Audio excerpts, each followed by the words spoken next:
Hello and welcome to the Silver Lining, the weekly geekly talk show where we discuss any number of topics that may have come up during the week, even when it is sorry, I gotta mute my phone here, even when it is a relatively slow week. I'm your host, Uncle Silver, aka Silver Greg, aka Greg, whatever you're comfortable calling me, and welcome to you, my co-host, the chat. Always a fantastic time having you here to discuss the good, the bad, and the ugly when it comes to this kind of like everything, right? Like everything is sort of in this weird like there's it's hard to say. I'm noticing more crap, you know what I mean, as far as like negative behavior, negative attitudes towards everything. I'm noticing a lot more of that, but I'm also noticing a bit more good. Like, you know, I'm also noticing a lot of people trying to be a little more upbeat, trying to avoid things that are upsetting, because, you know, it's a weird, you know what it is? Yeah, it's a weird balance. It's kind of like just, I don't know. It's like a lot of emotion coming out, and I think the problem is that we're used to some sort of, not necessarily an even plane, but we're used to going with the flow, right? We're used to things just being the normal that we're used to, right? So now that, like, it's like water, right? It's like a lake, like a quiet lake where everything is just sort of still, so everything is just kind of still. And then when you shake it up, you notice, when things start to get shaken up, you start to notice more ups and downs. So that's sort of what it's like. We're stuck in a cocoon, so we make the best of it as we can. Ryan shrugs. Ryan's not noticing anything. Or Ryan, are you noticing the crap and not the good stuff? Like, yeah, I feel like I'm noticing the good stuff. Maybe it's all just there, and that's another thing. Maybe it's all there, and I'm just noticing it differently, right? You're right. Like, I'm noticing more of the negativity because I am in a sort of bad state of mind, like a lot of people are. But I'm like in a bad state of mind, so the negative stuff is bothering me more. But then the positive stuff is making me happier. So like it's real weird. This is just normal to me, honestly. Yeah, it feels vastly different to me. This all feels way different. In a bad way, in a good way, you know. It's maybe. For a lot of us, maybe different is what we needed.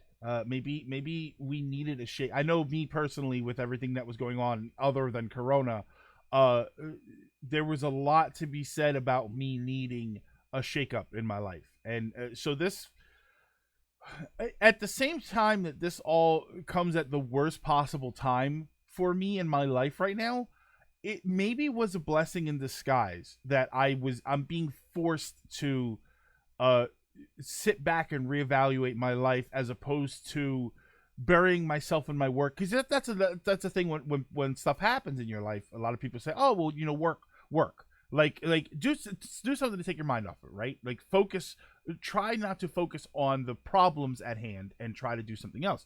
So this is like kind of hurtful, because I am just sitting around sometimes just thinking about everything, but also kind of helpful because I've got more time to invest in certain activities that maybe help me out. Like, I play a lot more Animal Crossing. I tried playing Call of Duty again, and I wasn't raging out as much as I was before. So it's interesting. You know, if I was working, I would go to work, and I'm limited as to what I can do at work. So a lot of it would probably be me just sitting there thinking about how kind of awful everything is.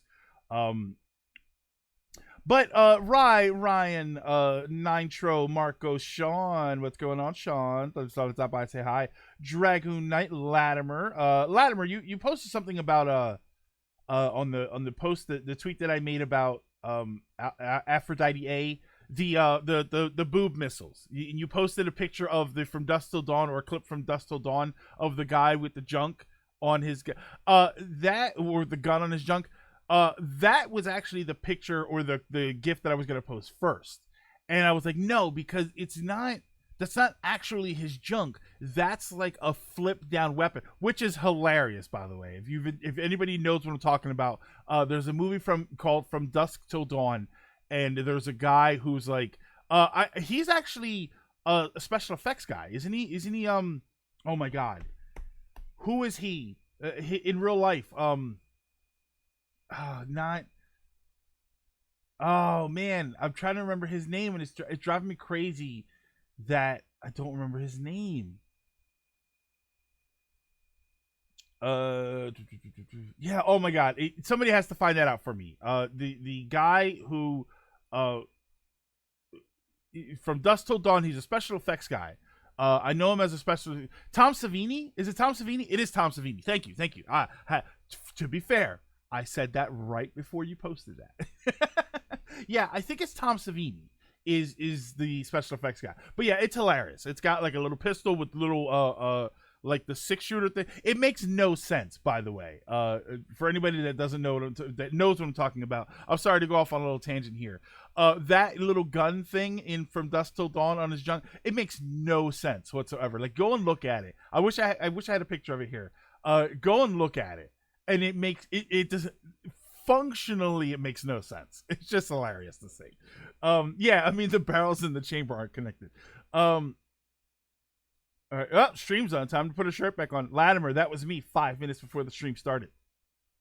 What are we talking about? Nitro, the show just started, so we're rambling like we always do. Let's see. Hey, do you want a copy of the Wonderful 101 for Steam? Would you get an extra one? It's weird. It's supposed to be ribs. Spare ribs! Lilac throwing the ribs. I love it. Thank you, Lilac. Very, very much appreciate that. Like, we're young and we're supposed to be productive, but this pandemic has made us instead focus on our inner self, which is a good thing. It's kind of a good thing. It's a good eye-opener about a lot of what we take for granted in our lives. It doesn't make it less bad, but it's an experience not many get. Yeah, this is definitely something that not a lot of people are going to get to experience, for good and bad. We talk about Xbox. Yeah, Shadow, that's basically like the main topic that I have. It's best to keep busy. My friends in my video production class and I are working on public service announcement projects revolving around the epidemic, using what tools we have at our disposal, since we don't have all of our tools in studio easily accessible. It's been fun to work on the project. Makes things easier to cope with and makes the days go by faster. There's a Gonzaga issue there. What randomized Miriam? Oh, that's right. You're Kyrie. What's it called? Did that? Okay. Yeah, that's right. The randomized, which I haven't actually. I don't think I've downloaded. Is the randomized bloodstain thing? Let's see here. Sacrifice 3 monsters. Oh. Hey, John Pancho, Kyrie, what's going on? Kyrie, I don't see your name a lot on here. I'm always happy to see your name up here. And again, Lilac, I'm sorry, I'm reading all the messages. But we've got a Gonzaga Sue, so let's get Gonzaga Sue out of the way there while I search for something.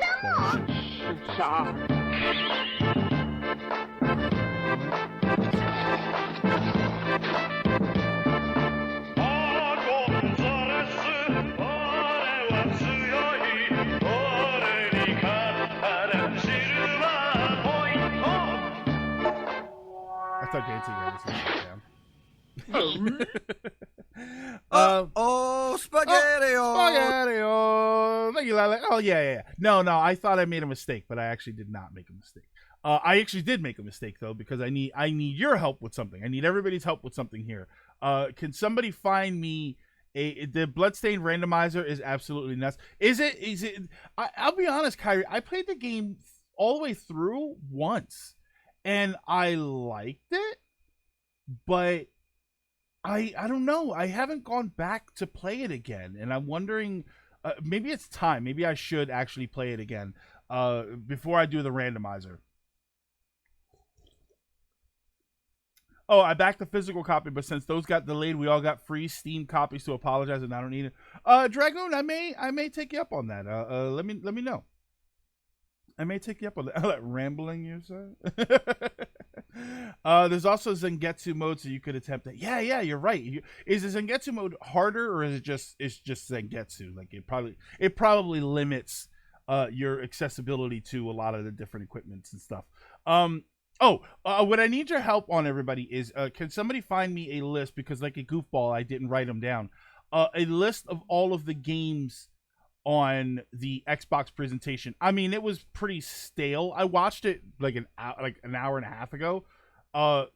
It was pretty stale and it was pretty lame. I remember most of the games that were kind of interesting, but if anybody could find me a complete list of the games, like a link that I can click, that'd be appreciated. I was looking for one, and I was like, it was like 5 minutes before the stream started. I won't be joining as many streams as of next week. I'll be on 5 a.m. starts all morning and 1 night shift on Friday. What is the what time is it now where you are? Like what time like is this stream right now? Oh, so it's 10 p.m. Okay, so it'd be very different. Very difficult for you to get to some of them. Hey, Lizard, I should probably replay Symphony of the Night again. Yeah, Lizard, I should probably do that too. All right, let me see here if this is a complete rock solid list of the games. No, just put it there. There we go. Is this okay? So this is like a breakdown of each one of them, or like a little video clip of each one of them. I gotta lock that. Yeah. Okay. How do I send it to you? I'm happy to share it since I buoyed the game. And you may like it. I played a little bit of it, Dragoon. I played the demo. Not like, yeah, I think it was a demo on the Wii U, and I enjoyed it. I just didn't play it all the way through. I bought it like a year or 2 years ago, and I just never played it. Dragon, if you, I think we're on Twitter. If you want to just, if you can DM it there, I think you can DM it here, but I'll probably forget it here. Oh no, we lost a follower. I'm looking at my follower counter because we're almost at 1,600, and we just lost one. So enjoyed, not buoyed. It was very dull when they started. The Xbox Studio won't be till July. I knew they weren't going to show anything worthwhile. Which helps. I'm just effed up because I don't have a schedule. Yeah, Lizard, I'm the same way. I talked here. It's funny. I talked here before about trying to make a new schedule so that we're not going crazy, but I can't. You have it. Oh, you have it blocked to people. Oh, okay. Here, hold on, because I think here, Dragon, tag me on a Twitter post, and then I can follow you, so then you can message me. There wasn't much. Yeah, exactly. All right. So, how's everybody been doing? Before we get started on this topic, I want to see how everybody's. Hopefully, everybody is getting by relatively well. Let me put that. There we go. Okay. Yeah. Hopefully, everybody's getting by like sort of okay. I know that this is obviously unique times, but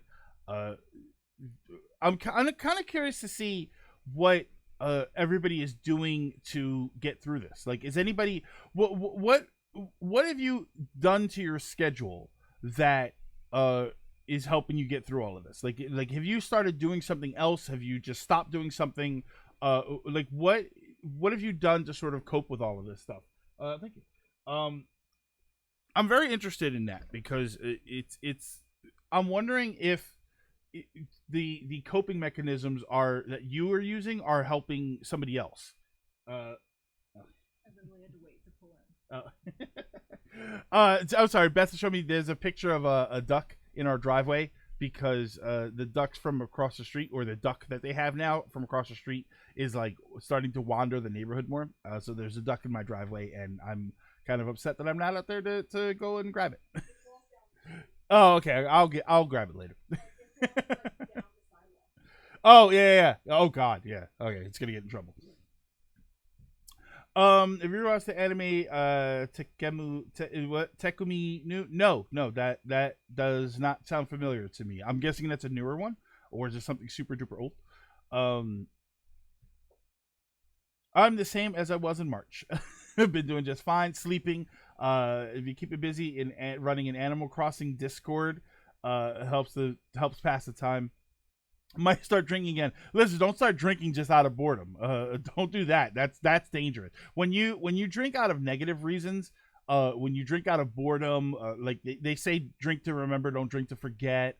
Like when you start drinking out of for reasons like that, that's when it always goes bad, right? Like when you're having a good time and you drink, normally the drinking stops because you're kind of having fun, or you puke, and that's the end of that. Uh, I tweeted, okay, yeah, thanks, Dragoon. I'll message you right after the show, and then, I'll follow you right after the show, and then that will allow me to get DMs directly from you. Doing okay, bit bored, but I'm going to be getting into writing again soon. Schedule is the same as usual. School on weekdays 9 to 15, except now it's from home. Oh, okay. All right. Yeah. So you're doing like the Zoom, and which I'd never even heard of Zoom before all of this started. And now Zoom's like the big thing. It cracks me up because people are, when you're new to something, right? You embrace it in a certain way, right? And everything feels awesome. And then the people who have been doing it for a while are kind of like, oh, look, that's adorable. He's just discovering it. So now that's like, after streaming for a couple of years, and watching streams and whatnot, now I'm watching other people do these things. And now I'm in that other position because now I'm watching videos of people who are like, oh, I could change my background with it's like a green screen effect, and I can do this. Look, I'm messaging you from Paris, and then they've got like a picture of the Eiffel Tower, and it's like, that's adorable. remember when it was new to us and we thought it was fantastic, and now it's just cute. And the thing with NASCAR, what was it, 2 months ago? Where the NASCAR drivers were going to be playing that online game, and that's how they were going to do races and stuff. And if I'll be honest, in that specifically, it bothered the hell out of me because all I kept thinking was, wow, way to act like the thing that you just discovered is brand new when we've literally been doing it for like 10 years.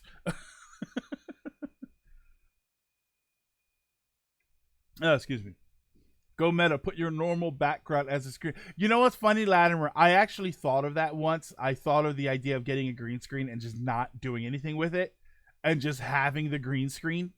And then you all could say something.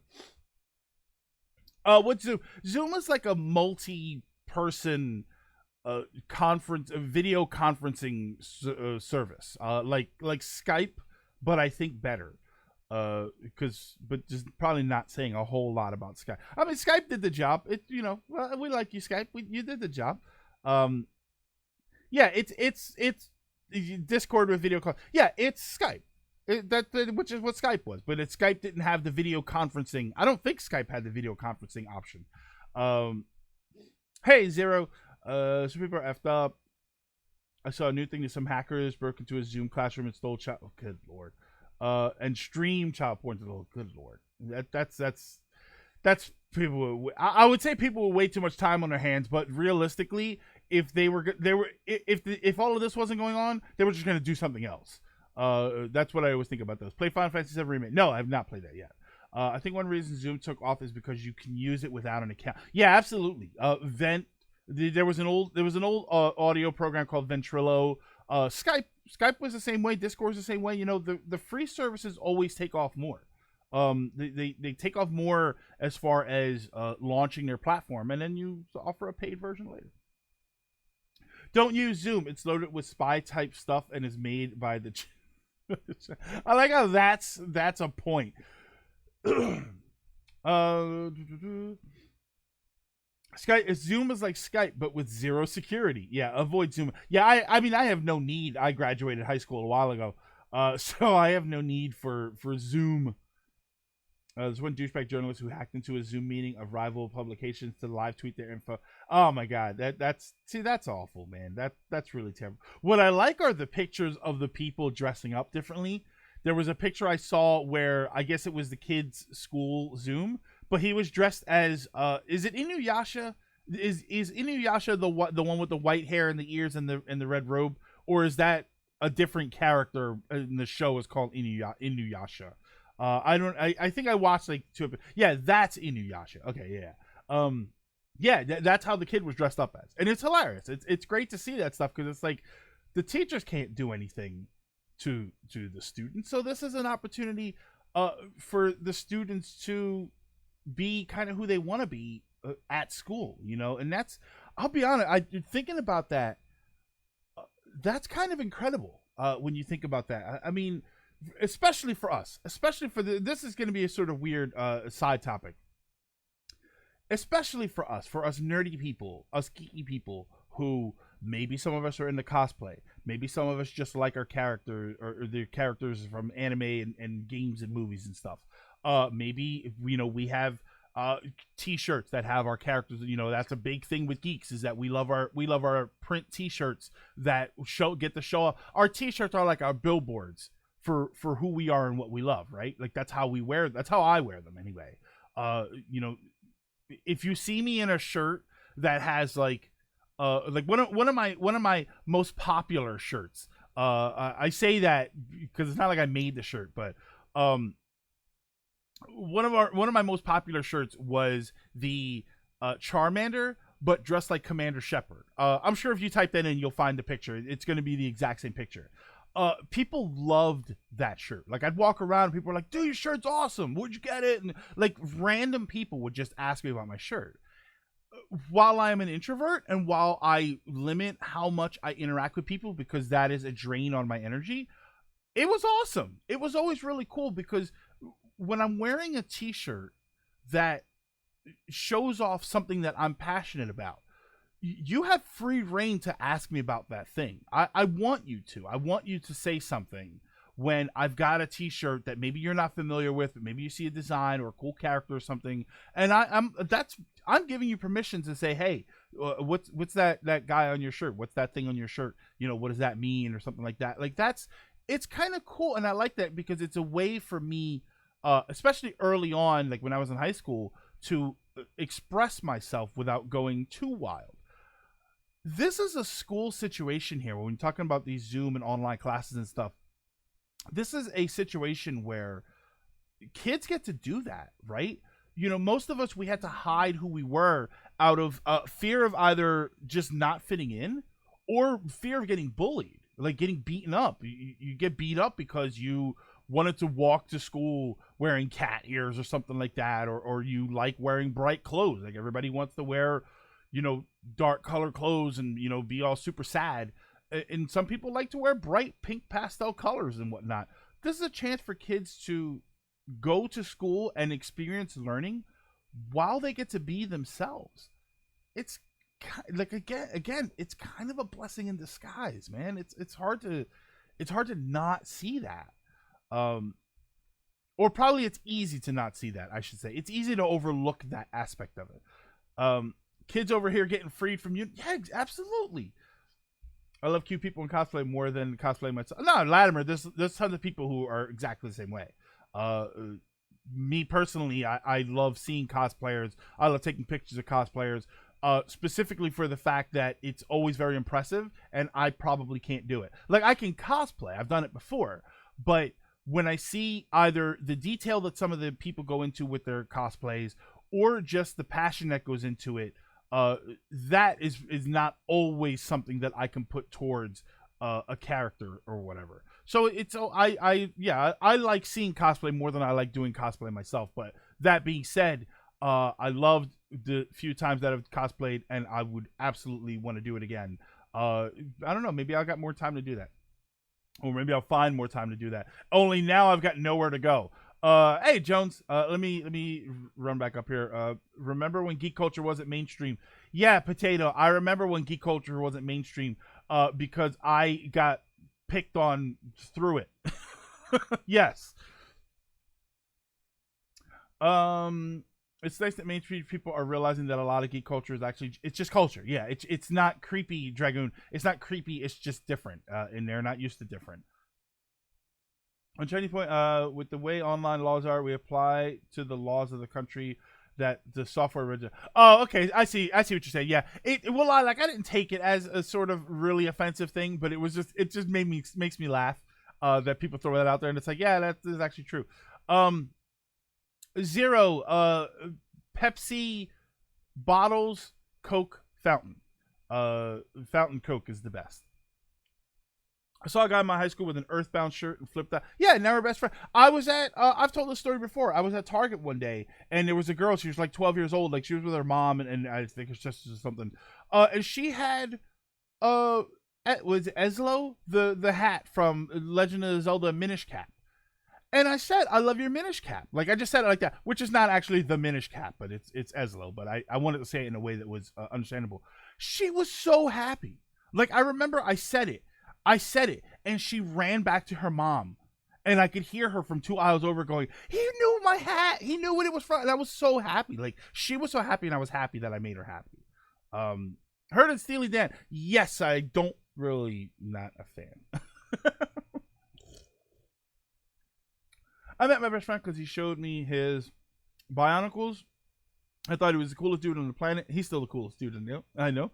I love seeing cosplay. I would love to attempt, but I don't know how well I'd be able to do for that level of detail.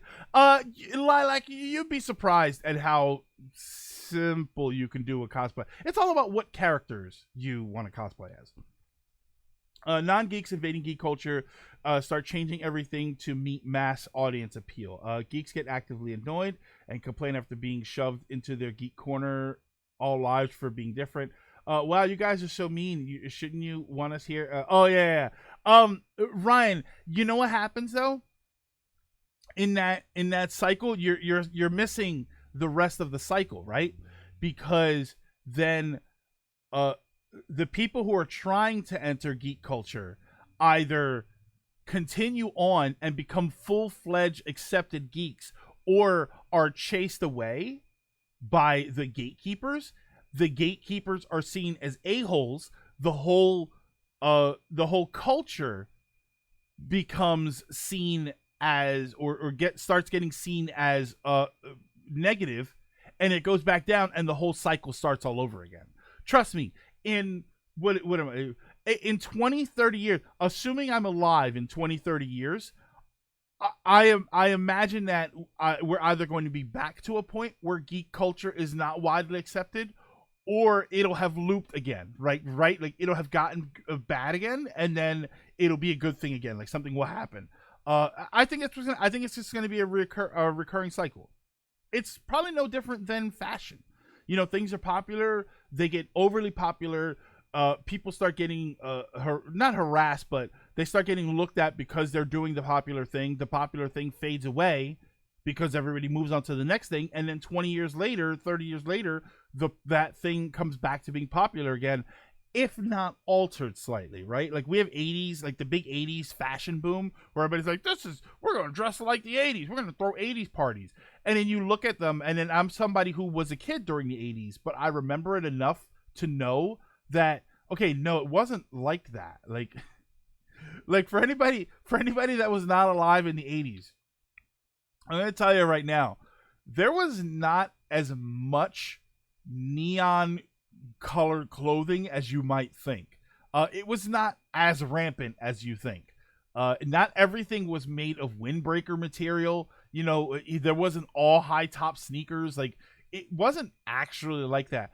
But there was this resurgence where people sort of embraced it and made it a modern interpretation of a classic aspect. You know, so that's sort of what'll happen. I think that's what'll happen again. But my point on that was just that kids are living at a point right now specifically, that they get to be themselves, and we didn't really get to do that when we were kids. Black female nerd is rough. Kids left and right thought I was beyond weird. Boys asked for my validation or told me to do girly stuff, and girls thought I was a dude and treated me like one. To this day, I'm a proud nerd. Yeah, absolutely, be a proud nerd. Damn right. We belong now. We belonged then, but we belong now too. Hold on, I'm jumping ahead here. First friend in college that was playing DS, and it made him feel brave enough to talk to me because he also loved games. Yeah, absolutely. A guy I go to Comic-Con with cosplays as Jesus. So I wanted to get a Buddha costume, and no, you need to go as Buddha, but then like separate and then meet up and fight. Right? Like Jesus. Oh my God, no, that's bad. I'm not even gonna do that.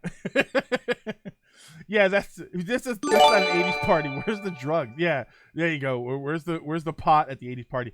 Elements, thank you so much for the invitation to the host club. Welcome everybody on Elements stream there. You mean not everyone drove around in DeLoreans and every light fixture? Yeah, Ryan, I'll be honest. Another one aspect that I see, like one misconstrued aspect, I think that's the right word, of 80s culture. And now Elements is raiding with a party of 4. Welcome everybody. Now welcome everybody from Elements raid. Yeah. Now it worked. First it said you were hosting, which is wild. But yeah, one aspect that I like is the cyberpunk 80s aesthetic, which is the purple and pink sort of lighting, neon lights everywhere. Cyberpunk, the cyberpunk aesthetic, I guess. A lot of cyberpunk stuff seems to have an almost 80s vibe to it. We did not have a lot of cyberpunk back then, but yeah, the Blade Runner aesthetic.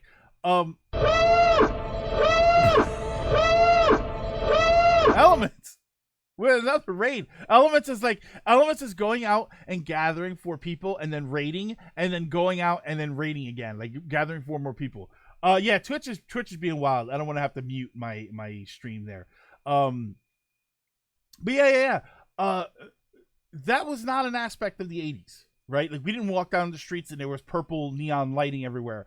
But damn it, I wish, because that's awesome. But yeah, slightly back to the original topic I brought up. While gatekeepers suck and that should be discouraged, I feel the bigger issue is popular normal people trying to act chummy with the geeks after being the ones to push them to their geek corner to start without any sense of self-reflection. Yeah, Ryan, here's my only issue with that. Not issue. My only counter to that is that a lot of people who, and this is something that I think for anybody who does not like, because I hate gatekeeping. I don't like gatekeeping at all. And I also don't like the idea of bandwagon jump. Because yeah, Ryan, what you're talking about is essentially bandwagon jumping, right? Like, it's the popular thing. So now the girls who would have mocked us and turned us down are wearing X-Men t-shirts. Like, that's the sort of thing. It basically is like a bandwagon jump. These are the same people that'll jump off the bandwagon when geek culture starts to become unpopular again.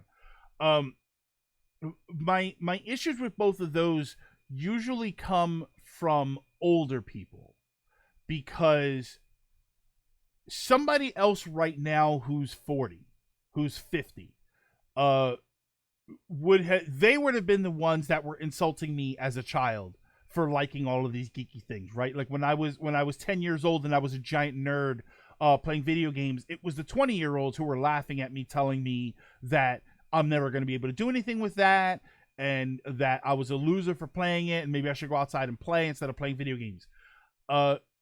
They're the ones, when I see them embracing nerd culture and geek culture, they're the ones that I look at and think, I remember when you hated me.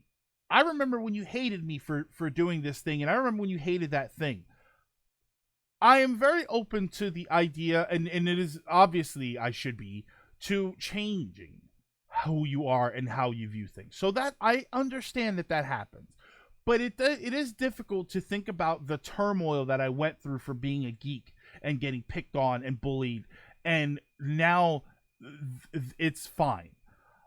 My issue is that my counter to what you're saying, and to whenever people complain about gatekeeping and bandwagon jumping, or bandwagon jumping in particular, is that it's a lot of younger people too, right? Like, when people talk about, the fake gamer girl, what they're talking about is somebody who, and the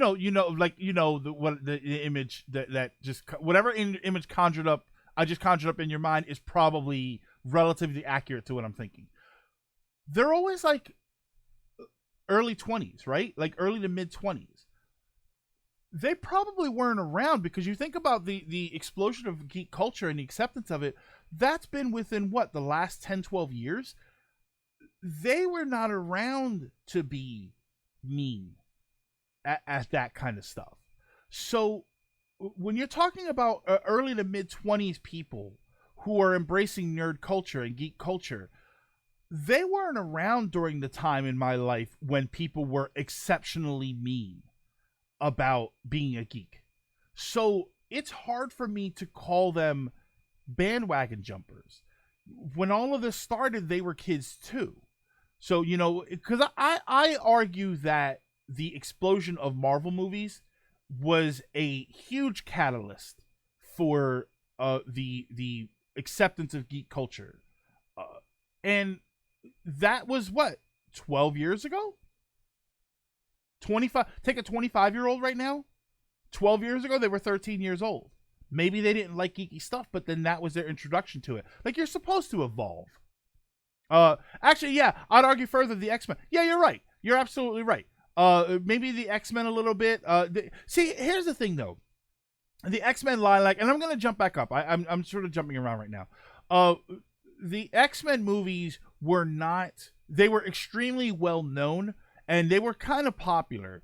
I guess they were more popular to the outside of geek culture. Because inside geek culture, people just bash those movies. They hated the X-Men movies. I don't know why. I thought that they were not the greatest movies in the world, but they were good movies. I thought that there could have been better representation of the X-Men characters, but I thought that they did fine. I really like the third movie. I don't understand why people hate the third movie so badly. Yeah, they were cheesy but fun. Hold on, let me jump back up here. Okay.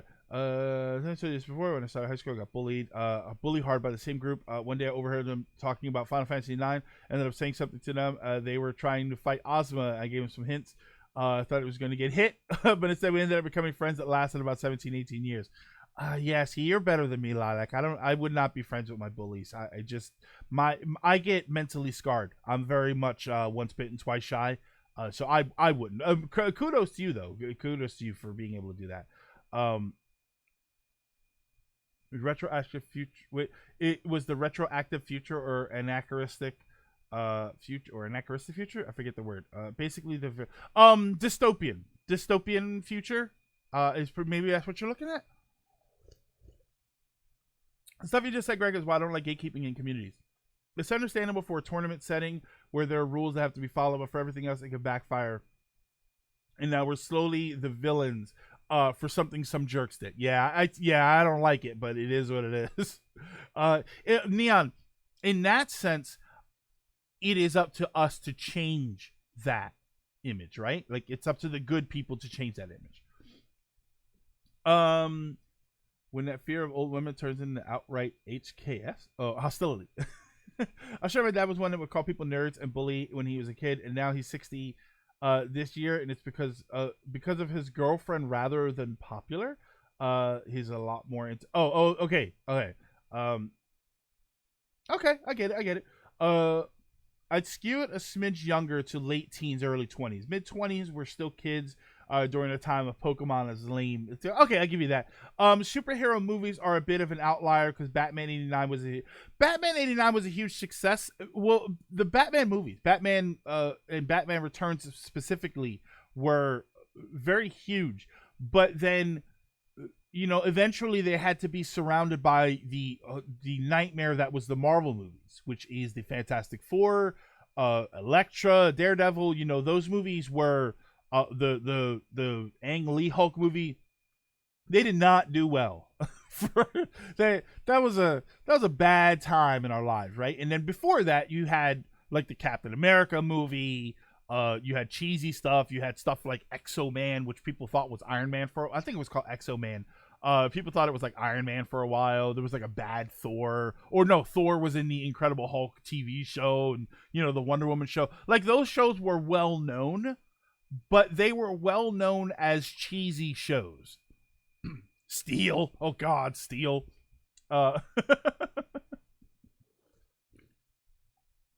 Steel was the one with Shaquille O'Neal where he played a genie, right? Or was that the one with Sinbad? That's me whenever high school people try to friend me on Facebook. I'm like, we weren't real friends, delete. No, are we?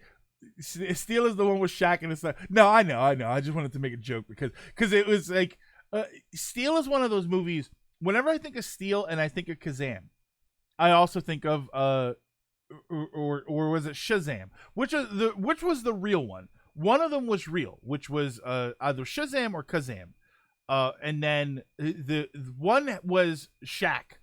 Because when I think of Shaq, I think of basketball, but then I think of the Genie movie and the Steel movie. I always think of Steel. Kazam is the one with Shaq. Shazam is the DC character. Well, Ryan, Shazam is also the or were they both Kazam? What was the one that people swear existed but did not exist? And it was a Genie movie with Sinbad. People swear that was actually a movie. And that's one of those Mandela effect things. And I thought that was Shazam. Kazam was the real movie with Shaq. Shazam was the fake movie that didn't exist in our universe with Sinbad. I'm an adult uncle. Being petty is my privilege. Yeah, okay. So yeah. Yeah, Shazam is the one that everybody remembers but didn't actually exist. And you know what's bad? You know what's really bad? I do too. Like, I remember Shazam. I can picture the screen in my head of Sinbad wearing the Genie clothes, and it says Shazam, and it's not the same picture as Kazam, because maybe I was thinking like Kazam, but it's not. It was supposedly titled Shazam, not cool. Yeah, I don't remember how exactly it was. You're just piecing it together with other movies. It's so weird. Yeah, Hawk, if you have not heard of the Mandela, I'm sure everybody's heard of the Mandela effect at this point, but if you've not heard of the Mandela effect, look it up, and it's the whole thing about, like, people think the Berenstain Bears was written differently. Curious George, does he have a tail or does he not have a tail? There are all these things. Yeah, Berenstein or which I think it was actually discovered that there were some medias, like maybe early books or something, where it was written differently. It was actually written, because I think it's actually supposed to be Stain, but I think there was some stuff that was found that was EIN. He doesn't. He's an ape. Yeah, absolutely. He does not, because Curious George is a monkey, or Curious George is an ape, but everybody calls him a monkey. But monkeys don't have tails. Oh, monkeys have tails. Apes do not. And Curious George was actually an ape. It was a precursor to the Aladdin remake. Oh wait, what was this? Birdman? Superman 4. Oh my God, Superman 4. I have that. I think I have that. I know I have Supergirl. Yeah, but I swear I remember exactly, Lilac. I could swear I remember. You know what picture is in my brain, Lilac? George swinging off the tail, reaching for the man in the yellow hat's hat, like from above. That image is in my brain, and it's not real. Apparently, it's not real. Shout out. If he was called Brother Bear and he's the older brother, why is he called Brother Bear if he's a... Yeah, right? Like, hey, Brother Ryan, do I have a sister? Not yet.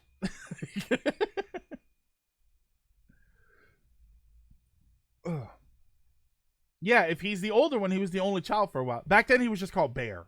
They just called him Bear. Fruit Loops, Fruit Loops. Yeah, there you go. Fruit Loops, is it F-R-O-O-T or F-R-U-I-T? The Monopoly Man, does he have a monocle? Which I believe he does not. He does not have a monocle. He has a top hat, but not a monocle. Never had a monocle. Yeah, it's very wild. It's such a cool thing. Look it up, Mandela effect. But sorry, we rambled longer than we usually do here. So we're gonna get to. I mean, by this point, it's like our third topic. The first look at Xbox Series X gameplay.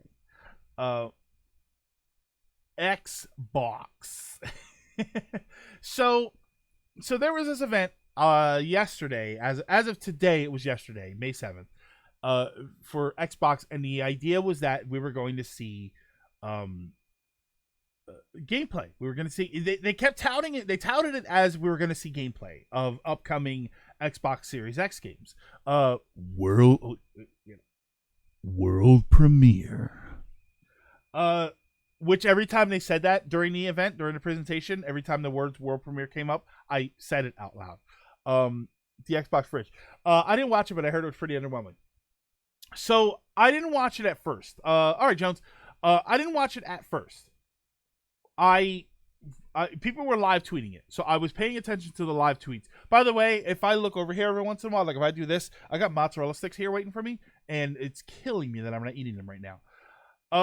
So when I was watching the live tweets, first of all, the live tweets are sort of how I found out it was happening.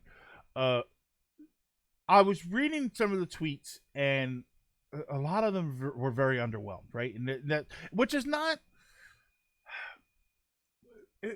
It's not all that surprising because Xbox has been very lackluster. I'm going to say something controversial here that I feel is controversial, but I think a lot of people are going to probably agree with me. I think that the Xbox has been a lackluster system its entire life. A lot of people say, Xbox was pretty amazing, and then it fell off, and we don't know what happened.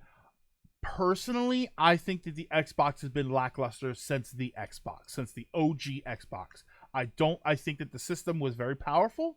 I think that it was kind of impressive, but ultimately, first-party development, third-party development, peripheral support, all of it was just weak. Like from the very beginning. The only reason, and here it comes. I'm gonna do it. I'm doing it. Being brave. The only reason the Xbox 360 was better or did better in some ways than the PS3 was because the PS3 was extremely high priced and the systems broke it, which isn't even fair because the Xbox 360 broke it first too. That's it. Because a lot of people will argue whether or not that generation, the 360 won over the PS3. The only reason that you can argue that it won was because the price of the PS3 made it wildly inaccessible at first. That's it. Because I have both systems, and I'm a late adopter to the PS3, as in I got one like a year and a half, 2 years ago. I find it vastly better. I find it, maybe not vastly better, but notably better. It had better first-party support. It had better. There were a lot of ports and stuff, so there were a lot of stuff from the PS2 days that you could play. It was a better system. It just was ultimately a better system. It could play the PlayStation 1 games. The early PS3s could play PlayStation 2 games. It just was an overall better system. But when they first came out, the Xbox 360 was what, $350, maybe $400, and the PS3 was like $600. It was clear what you were going to choose. It was clear what you had to choose if money was an issue.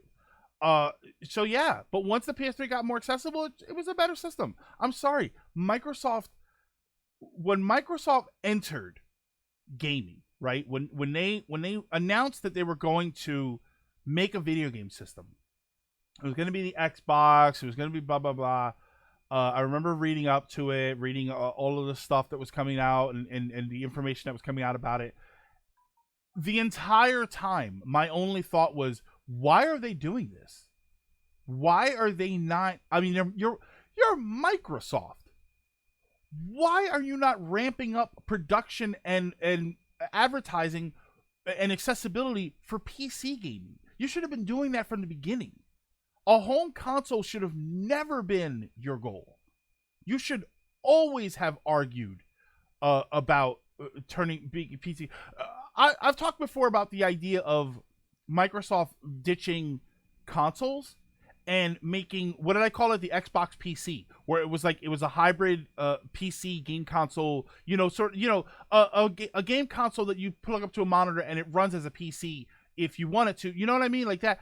That should have been the first thing they did.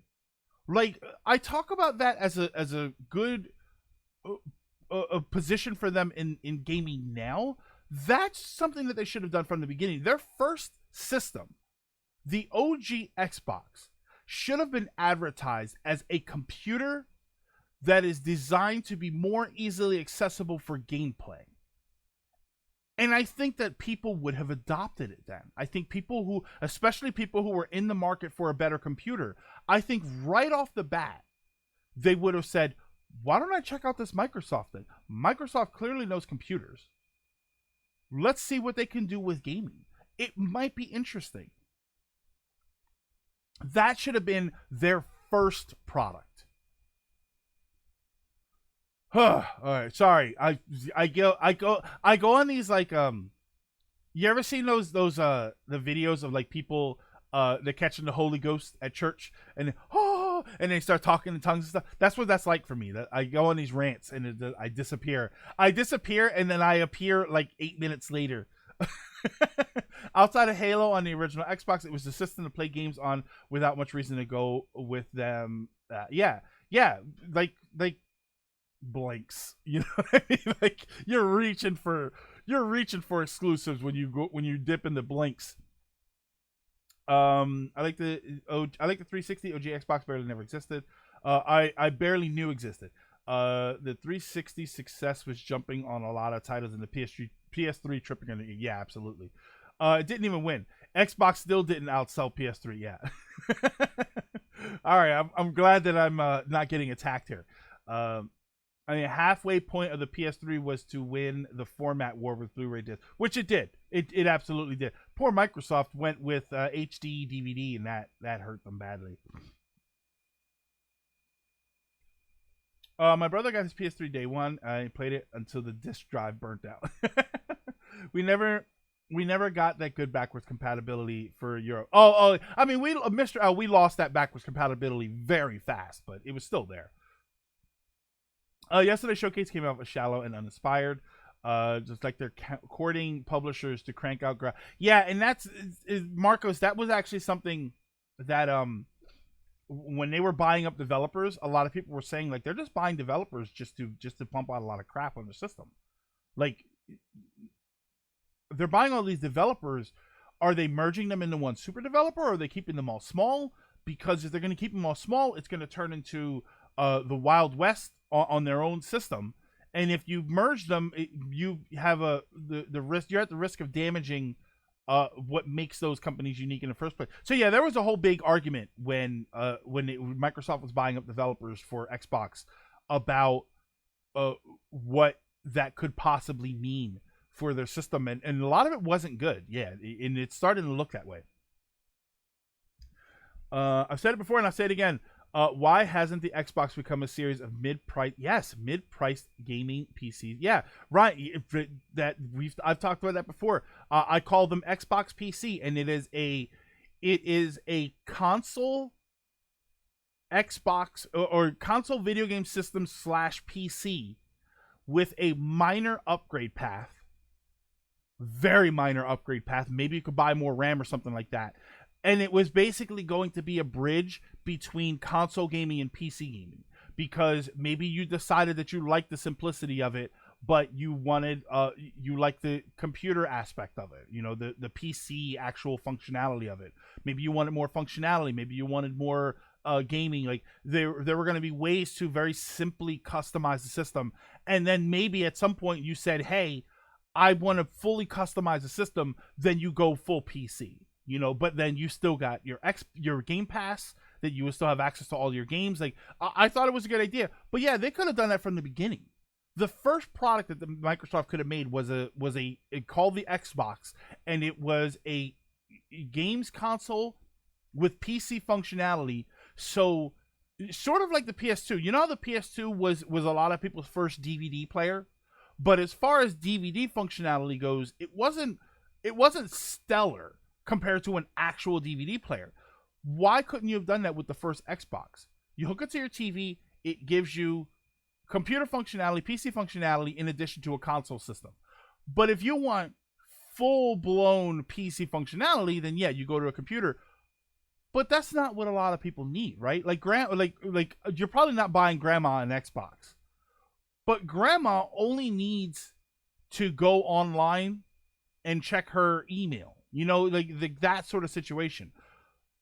it might be worth it for her to have an Xbox so that when the grandkids come over, they can play a video game system. But when they're not there, she goes on the Xbox and goes and browses, crochet patterns. I don't know what the hell the grandmas do nowadays.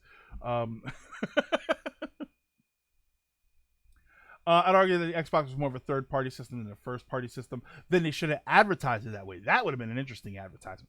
Yeah, as a console, I never found any reason to go with Xbox over Nintendo or Sony, considering they do everything Xbox does, but actually has exclusives worth it. Yeah, absolutely. And the thing about Microsoft or Xbox exclusives is that they often tend to be PC games, right? Or they come to PC later. Crochet says, my name's Grandma, and I look up crochet accessories. Okay, so on topic here, since we should probably do that. These were some of the games. I don't think that this is not in the order that they were presented in the presentation. But so I'm going to talk about some of these. Assassin's Creed Valhalla, snore. I'm sorry, I'm just not a big Assassin's Creed fan. It kind of bothers me that it's called Valhalla, but it looks like Viking era, which is Viking era is Valhalla. Like, you think of those things together, but Valhalla wasn't Vikings, you know what I mean? Like, Valhalla was the afterlife, and I was a Norse mythology fan, so it just kind of annoys the hell out of me. If you're gonna call your name Valhalla, there needs to be the characters need to be related to the Valhalla characters. Not okay. Why is it always Valhalla? It's called Is it not Valhalla? No, I'm looking at Valhalla. Or you're talking about the actual place. I always learned it as Valhalla. Like the Hall of the Fallen, I think is what it's called, right? Assassin's Creed gameplay. Or I'm sorry, Ass Creed. I'm going to go to the theater. I feel like watching some gameplay. Why you're not interested? Why I don't like the Skyrim aesthetic. I didn't like the Skyrim aesthetic just because Skyrim I found to be a very visually dark, grainy game. While I enjoyed the game, that kind of bothered the hell out of me. Valhalla is a proper Scandinavian name. Okay, is the proper Scandinavian name. Okay, so it is Valhalla. Which, by the way, there is an area in Philadelphia called Chestnut Hill, which all of the streets, or a lot of the streets anyway, are related to those the Norse sort of naming. Like there's a street called Uppsal, which is Uppsala.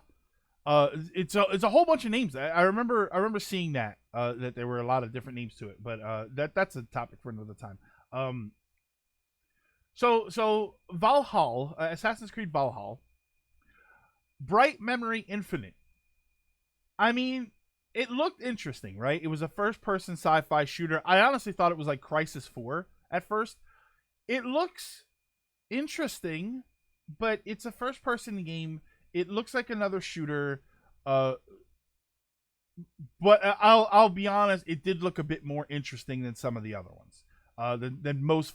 It looked more interesting than most FPS shooter. It was not an FPS military shooter. It's not a war simulation. So I'm a little bit better off with that.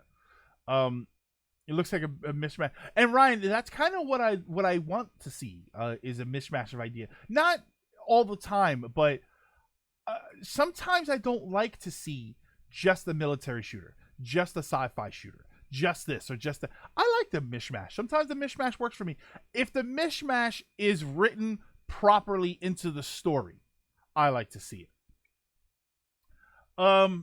Call of the Sea, which I don't remember this in the trailer, but I don't know, maybe I fell asleep or something. Maybe it was in the middle of the Madden part and that was where I dozed off. Okay, so this game is called Chorus, right? Chorus, Chorus, like from a song. But they're using the U that looks like a V, so I keep thinking it says Corvus. Another sailing game. I don't know. The Call of the Sea. I don't know. I don't know. I don't remember. It looks like, yeah, somebody said Firewatch. It looks like this game called Firewatch, which was actually super popular that I didn't play. So Corvus is a single player space combat shooter. It looked cool. Visually, it looked very cool. I like combat shooters in that sense. Especially in space, it's very got a Star Wars vibe to it, which I know people hate when you make those broad comparisons, but that's I don't know. It seems like it could be interesting. Dirt 5, Dirt 5, it's dirt. It's more dirt. The dirt is cleaner than ever. It's the best way to say it. Madden NFL 21. Madden, I don't know. They ran this trailer like Madden was this life-changing thing. And here's the thing. It actually was impressive. There were a lot of people, that were inspired by Madden games, and it is arguably the better football simulation game when you're talking about NFL simulation. But that being said, it's I hate to say it like this. It's just Madden. Like it's just another Madden game. Like that's at this point. Yes, early Madden was innovative might be a strong word, but influential. Influential is the perfect word. Early on. Now we don't really care, right? Oh, by the way, the Dirt game was made by Codemasters. Wasn't Codemasters the ones that made the Game Genie? Yeah, Ryan, exactly. Madden are like, they exist, and that's it. They're not special. Scarlet Nexus. Scarlet Nexus was the next one. This was like the anime style cel shaded game. It looked good. This Scarlet Nexus was probably the most appealing looking game on this presentation for us, for me specifically. At the same time, I didn't see anything that would make me run out and buy an Xbox. And if these are all third-party games, it's just going to be on another system, or it's going to be on PC. Like there's no way that game's going to be an exclusive to Japan. Okay, and then you had Scorn. All right, so you had Scorn, and I think there was another one. There was another couple actually. Visually, Scorn was impressive, right? Aesthetically, Scorn was very impressive in the sense of visual style or visual impact.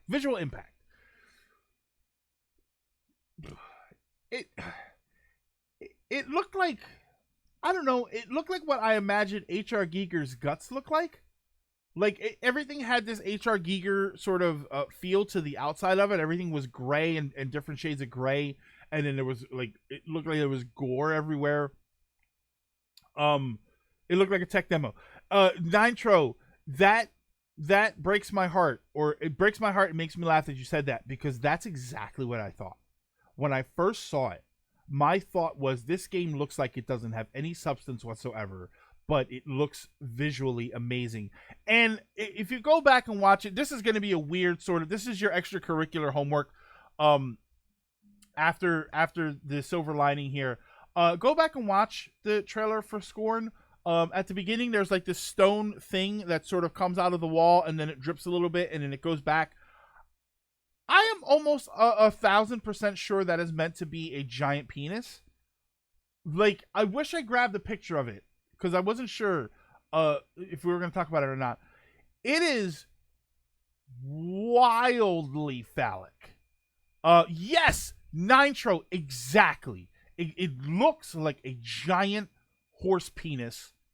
That, and I know that that's a weird topic for us to say here. I try to be as PG or PG-13 at least as possible.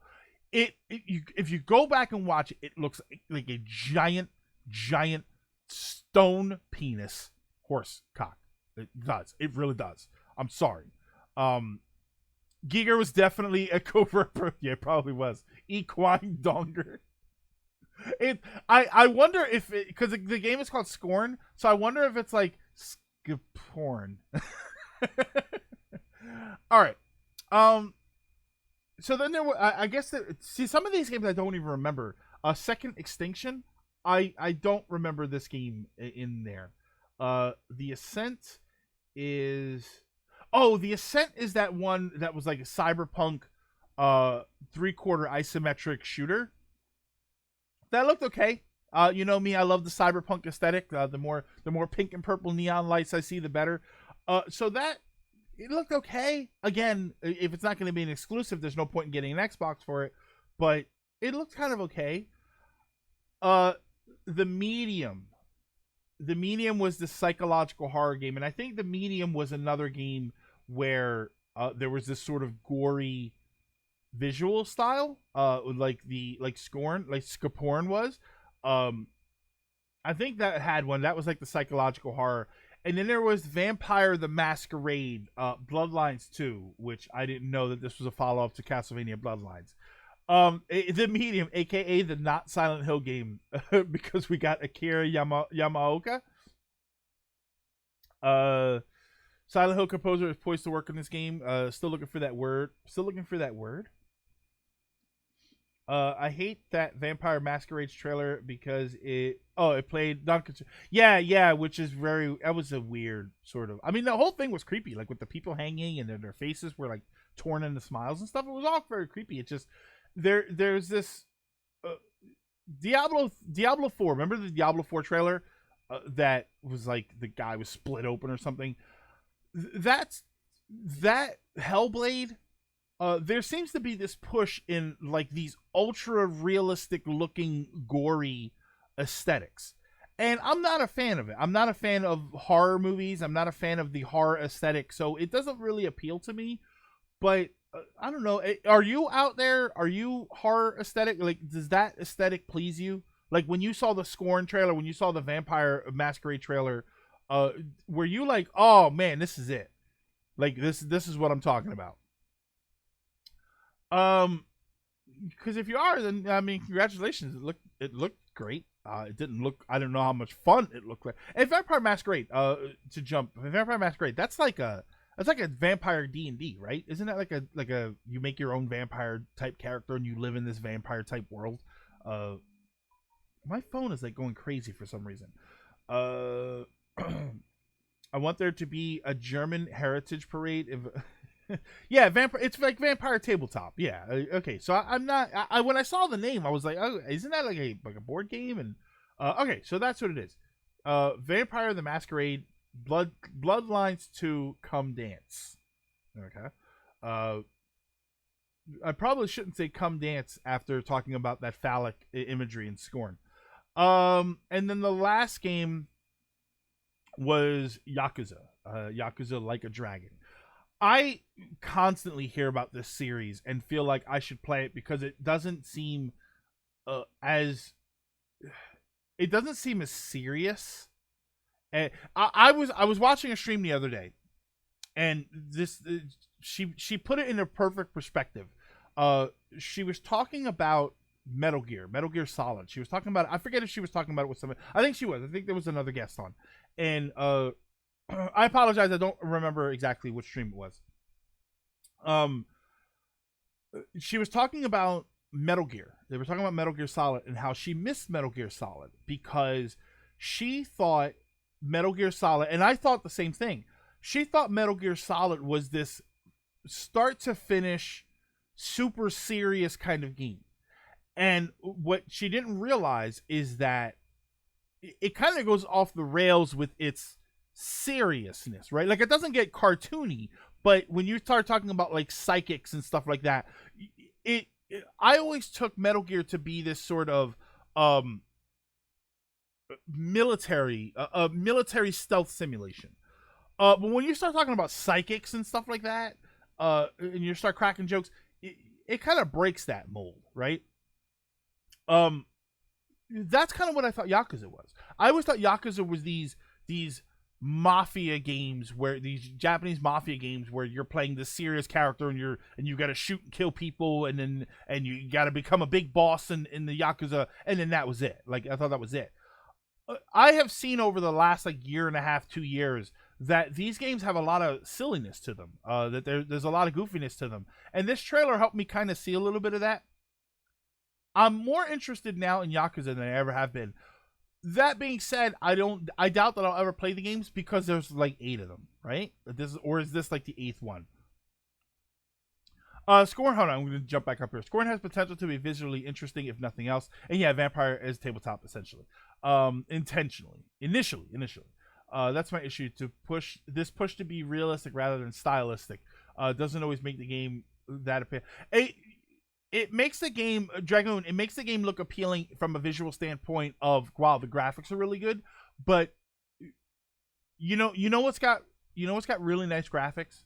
Let me tell you what's got really nice graphics. Okay, I'm gonna blow your mind here. The frame rate is unmatched. The level of detail is remarkable. You're never gonna see anything like it anywhere else. The interactivity, the amount that you can interact with it, is unprecedented. Outside, right? Like right outside, the graphics are amazing. The presentation is remarkable. The lighting effects are terrific. But let's be honest, it's boring, right? Like, it looks great, but it's not interesting to do that. The 4D is spot on, but it's not interesting. Like, and I know that's sort of a goofy analogy, but it's kind of realistic. You know, it's kind of accurate. Yes, visually, outside looks amazing, but it's not always fun. And video games are the same way. They may look amazing, but they're not fun. So when you go to this ultra realistic style, it doesn't mean it's fun. It just means it looks good. What's that? I mean, I just got done looking at Ludes. Yakuza Like a Dragon is already out in Japan on PS4 and will 100% get a PS5. Yeah, I'm surprised it's not in the US as on the PS4. Like a Dragon is a wacky RPG spinoff. Then they show off Halo. Oh yeah. They didn't. I don't think they showed off anything about Halo. I think they mentioned Halo. I'm trying to think because I just remembered seeing footage of Halo, but it was Scott DeWaz's latest video about remakes and remasters and stuff.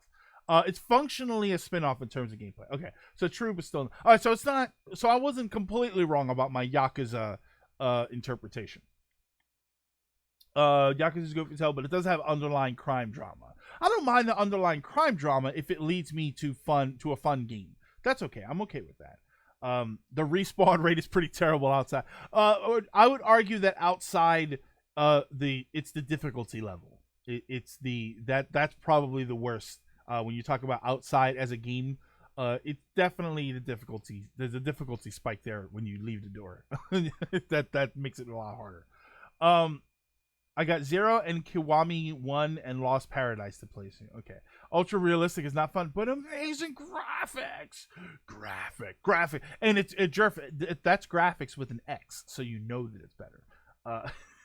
But yeah, so that was the Xbox presentation. Big snore. What I'm seeing now is that Microsoft is going to have a first-party event in the beginning of July.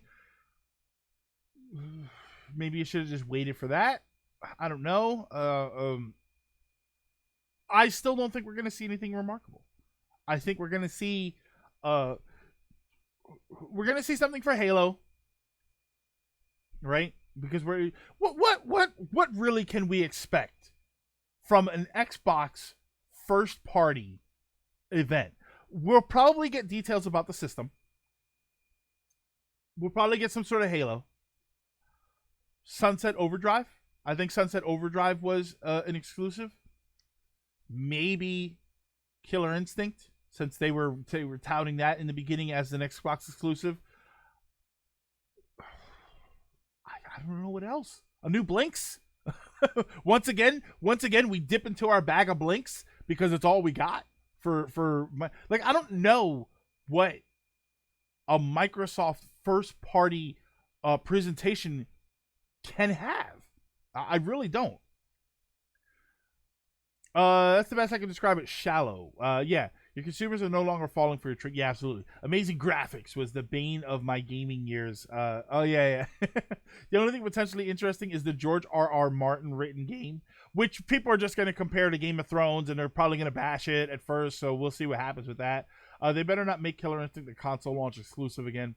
My bag of blinks sounds like gummy candy. Battletoads. Maybe we'll get a new Battletoads. Like it's just so weird. A new Conquerors, maybe? Like, I'm trying to think of what Microsoft has that they can make exclusive games of, and I just don't think of any of it. Like, even the stuff like Conquerors. When you say Conquerors, I don't think of Microsoft first, which is fine because maybe they are going to have the opportunity to change that in their favor. But right off the bat, yeah, I don't think of it that way. Yeah, Microsoft has first-party games as not Halo or military shooters. Which military shooters? Because I don't even think Battlefield was Microsoft exclusive, right? That's the only thing I can think of. I don't know what they have because I'm not interested. Yeah, Banjo. Best they can do is pull the trigger on Banjo. If they Xbox owns Gears of War. Oh my God, we could get a new. Oh, that's right, we could get a Gears of War game. Oh my God, it has been a while since we've had a brown shooter. Remember when they teased a new Conquer in their build a game and it flopped when they dropped their heart. Whoa, 2 gritty shooters. Yeah, I don't know. We'll see what happens, but this Xbox event was not very interesting. Which is, I'm sorry. Like I said, I apologized before and I apologize again. It's par for the course with Xbox. I think Xbox is the weakest of the systems and has been the weakest of the systems every single time. But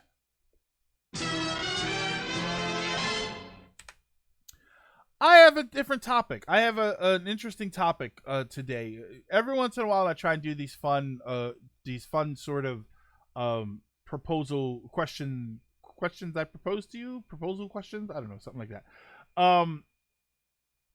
They buy in studies and let them stagnate. Oh, okay. What I have pictured here is the Samus Gunship from First Four Figures. I believe they're the ones that did that. This gunship, they don't make it anymore. I think I've seen it available for something like $1,300 from resellers. I like you as a friend, Greg. No proposal needed. I want to say that it sells for $1,300. One of the times that I saw it. There are also a few other statues. I wish I had downloaded pictures of them. There are statues of Samus in different outfits. They light up and they look fantastic. They usually start at around $400 or $500 and go up from there. Like there's the Samus in the light suit from Metroid Prime 2, which I think I've seen those for like $700-800. So no, Latimer, it's not worth $1,300. It's selling for $1,300. I think it's selling for $1,300. Here's my question. Here's what I wanted to propose to you.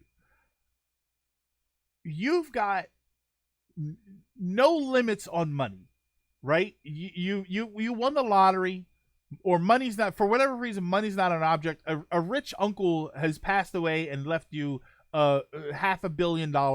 Money's not an object anymore.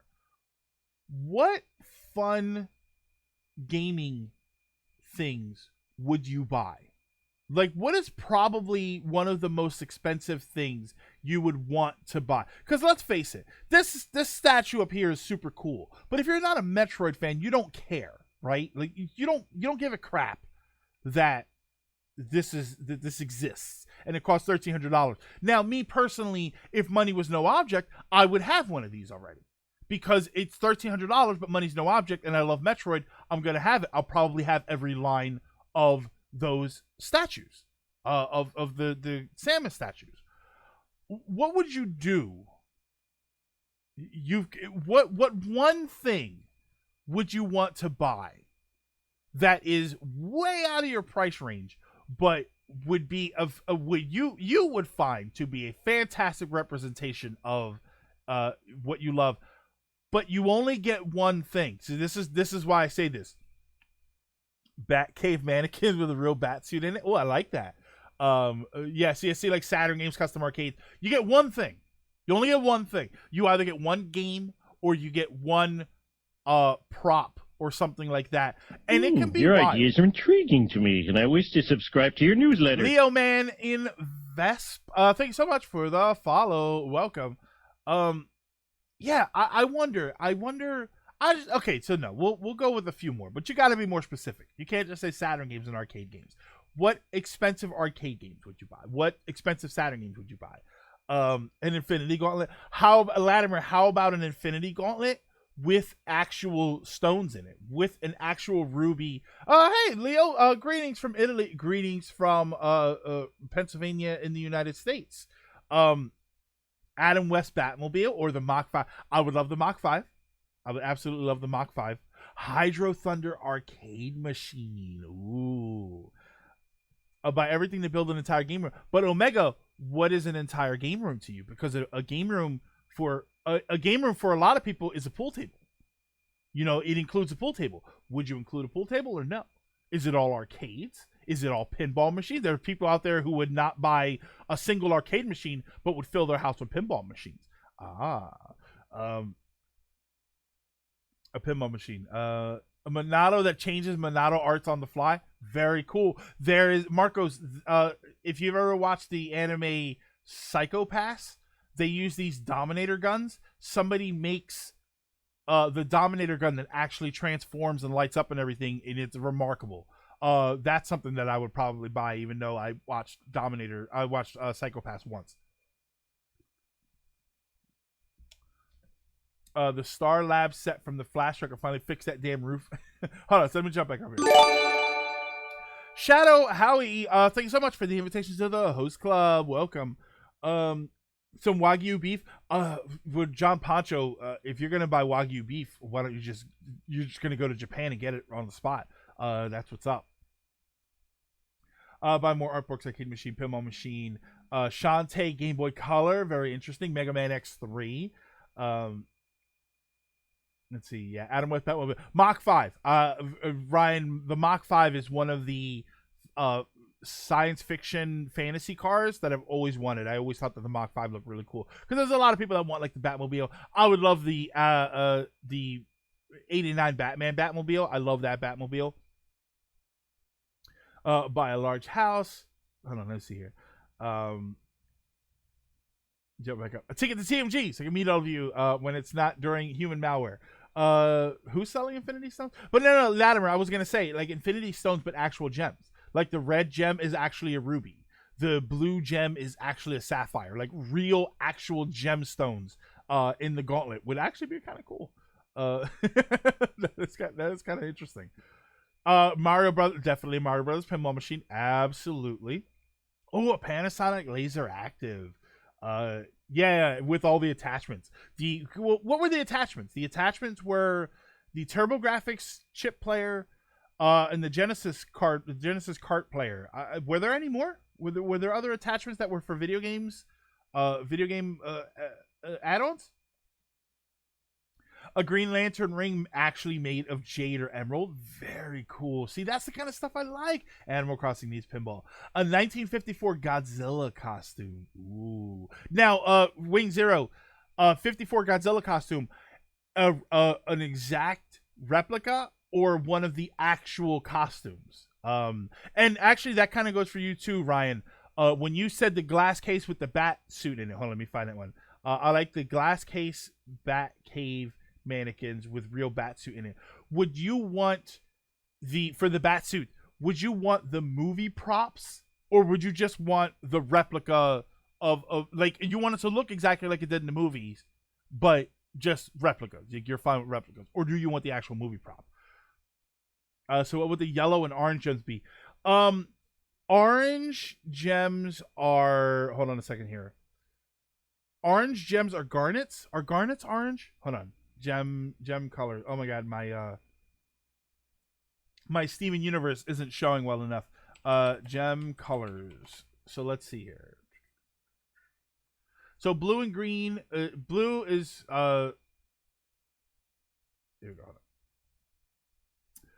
Blue is going to be sapphire. Green can be like tourmaline or aquamarine topaz. Oh, what did you change screens for? What did you do that for? Oh no. Citrine. Topaz is what I'm thinking of. Topaz is a yellow gem, I believe. Yeah, Sunstone is orange. Sunstone is actually, I think it's is it a solid orange? I don't think Sunstone is a solid orange. I mean, preferably the real prop, but replicas work. You're breaking my balls here, man. Thinking about it more, a working lightsaber doesn't actually exist, but how cool would that be? I know the wall of lightsabers, of replica lightsabers, I know that's something that people really like, and replica lightsabers are like 200 a piece. So if you're talking about movie prop replicas, you're probably talking about several $1,000s to get all of them. Sunstone, is that a pit? No, Sunstone is real. Moonstone and Sunstones are real. I actually like both of them. I have one of each. I have a Moonstone that I've had for years and years and years. It used to be like a good luck charm. I haven't carried it in a while. Maybe that's the problem. Have you seen those Kaiju, Mario, and Bowser statues? No, hold on. Kaiju. Kaiju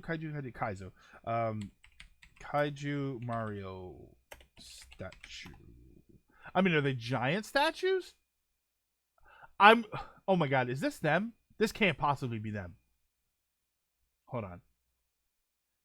Are you talking about, oh my god, is Lizard still here? Are you talking about the Mario and Bowser, but Mario looks like Ultraman and Bowser looks like Godzilla? This is amazing. Oh my god, these are awesome. Yo, how much are these? I want these. Oh my god, I want both of these. That's okay, sorry. We got sidetracked. We got a little sidetracked. Yeah, is this them? Hold on. Oh my god, yeah, that's them. Is this the page? Yeah, that's it. That's the page I was looking at. They look amazing. Can your Moonstone evolve a Pokemon? I don't know. I don't want to get rid of the Moonstone. But yeah. I think about these first four figures, these Metroid figures. When it comes to Saturn games, like expensive Saturn games, Panzer Dragoon Saga. Like, is Panzer Dragoon Saga, I think it's an $1,100 game now. I would absolutely want one. See, and it's funny because I don't necessarily want them just because they're expensive. Like, Kyo Yugetsu, Kyo Flying Squadron 1 for the Sega CD is the last time I saw it for sale, it was $1,300. I think it's more now. I think it's either $1,600 or $1,700. I don't want it. Like, I don't care. Money's no object. I have millions and millions of dollars. I could go out and buy 10 Kyo Flying Squadrons, all that I want, and not bat an eye. I would not buy it. I don't care. Like stadium events, I'd want it for the aspect of a complete collection, but I have no interest in hunting one down. Like, I'm saying, like, I have millions and millions of dollars. I have no interest in hunting one down. A NES, the NWC cartridge, absolutely. I would absolutely love one of those because I have good memories of that. I have good memories of not only the NWC itself, because I actually went there. I competed in that. But I have memories of seeing NWC cartridges, seeing them out in, not the wild, but like going to places and they had an actual cartridge there. I remember I was at an event where you could play the actual cartridge, so they let me play one. And it was like a tournament that they were doing. I thought it was going to be an emulation, and they had an actual physical cartridge there, and it was amazing. And she was walking around in one of those plastic case. Remember the plastic clamshell case that says Nintendo on it? Like, she had it in that, and I'm sitting there like, what is an NWC cartridge? She's lucky somebody didn't grab it. Actual gem made with Dragon Balls with stars in them. Ryan, how about a large hunk of like orange. What's the there's the orange? What do we say? The orange, like topaz with ruby stars in the middle. Oh man, that sounds kind of cool, man. Like these are these wild things that you would, when we talk about arcades. I'd love a Killer Instinct machine. A Donkey Kong machine is one of my goals in life, is to have an actual Donkey Kong arcade machine.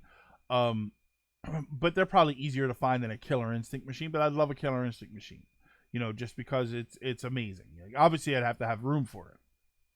But yeah, that was sort of my a Miss Pac-Man Galaga machine for me. Yes, yeah. Ryan, I'm more inclined to have just a Miss Pac-Man and a Galaga machine, like two separate machines. But Galaga, I don't have a whole lot of nostalgia with. I love Galaga. Don't get me wrong. I think Galaga is a fantastic game. I thought Galaga was way better than Galaxian.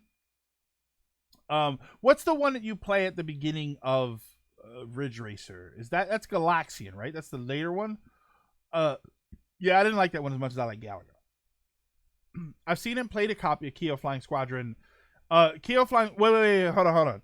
Elements. That Keo Flying Squadron 2 or 1? That's 1. Yeah, that's 1. Keo Flying Squadron 2. It never came out as Keo Flying Squadron, by the way. Fun, if I remember right, it only ever came out in Japan as Kyo Yugekitai, which is Keo Flying Squadron 2. But it only came out in Japan on the Saturn. Yeah, whichever one was on the Mega CD. Yeah, the Mega CD, Sega CD was the first one. That was Keo Flying Squadron 1, which in Japan it was called Kyo Yugekitai. Kyo Yugekitai had a sequel that came out on the Japanese Saturn only. I don't think there was ever a UK version, and it never came out in the US. I have that copy. I have a copy of that game. It's very good.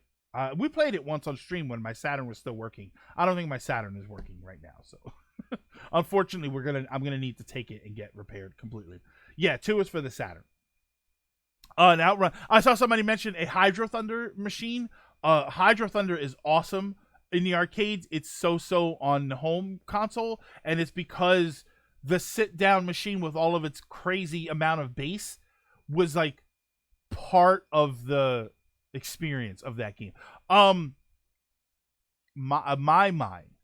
My is a very cool game that you can't replicate at home. I think when it comes to arcades, that's what I would go for.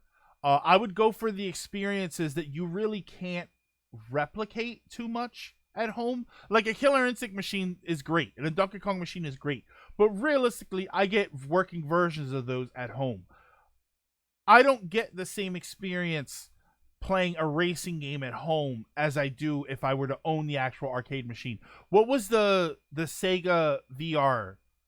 Was it Virtua Racing? Yeah, go for the gimmick arcade machine. A centipede machine with an actual trackball on it. Like, that's the sort of stuff that I would want. If money was no object, I would want the pinball machines.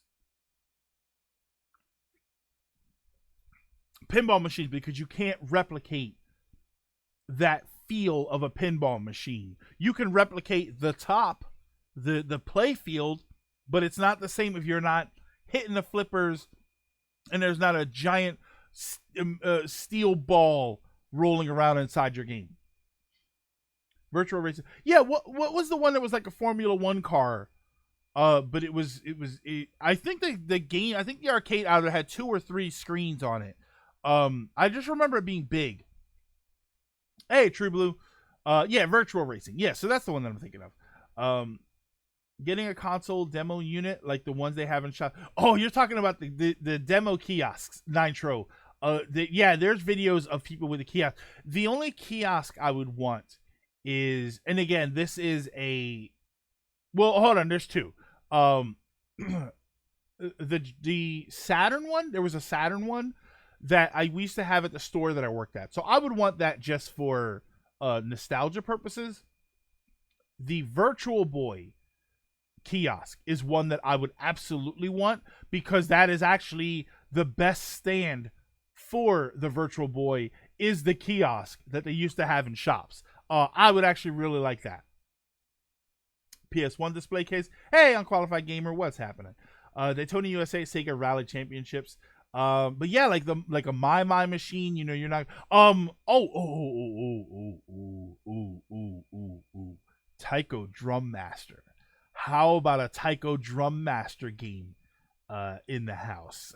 Yeah, I was one of the Game Boy kiosks. Unqualified Gamer, I will ask you this since you just got here. What stupid expensive item would you buy out of passion for your hobby? So is Virtual Boy the user or the stand?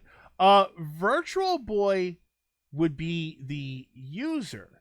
The stand would be Upright Kiosk would be the name of the stand.